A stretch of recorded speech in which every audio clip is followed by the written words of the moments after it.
I speak to lots of people, but I spoke to some people specifically about talking about money. And we was talking to somebody in the green room, and a conversation about money that our parents had and their parents had, it wasn't very complicated. It was, this is the money for the gas, that's the electricity, that's the rent, the money comes in, this is where it goes. And now, and it was actually cash, wasn't it? And now, it's not cash, it's numbers on a screen, and it's all in one place.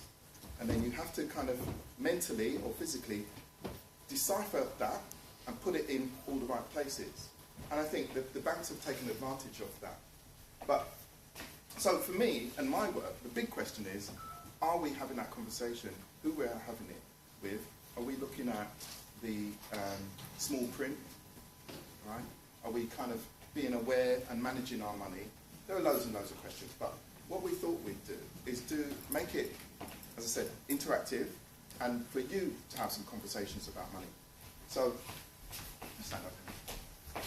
So what we thought we'd do is kind of get you to, I feel like I'm going to fall off. Let me. Don't want that, do we? No.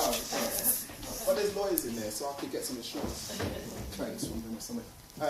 So what we wanted to do is kind of get you talking about money yourself. I remember I was a steward at Arsenal, and it was a part-time job. And this man came up to me, one of my colleagues, and he said, "How much do you earn?" And I was like, this is about 3-4 years ago. I was like, what? And he told me how much he earned. And then I told him how much I earned. And it was like a really enlightening conversation. I was like, wow, we've just had that talk about how much we earn. It was like, it was really strange. And I think we don't need to know exactly how much one another earns. But in terms of, you know, the previous slide, Carol was saying about the need for debt, right? At the moment, I think what's happening is lots of people, they're still coming out of this period where, you know, before people were very shamed to be in debt, you know, it was a very shameful thing. And now with different kind of ways to get out of debt, people are still in debt, and they're only just starting to talk about it and kind of take off some of the shame and find a way through all of this maze.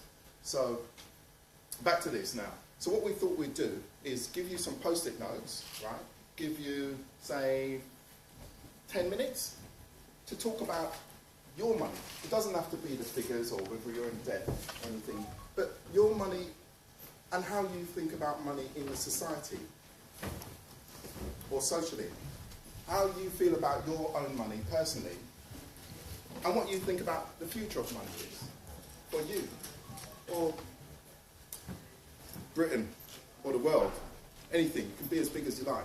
So, I think that if we could find ourselves in little clusters of 3 or 4, could you do that? Could you move around, talk to somebody that you've not talked to, and then we're going to give you some post-it notes. We're going to give you... Is that all right? No restrictions.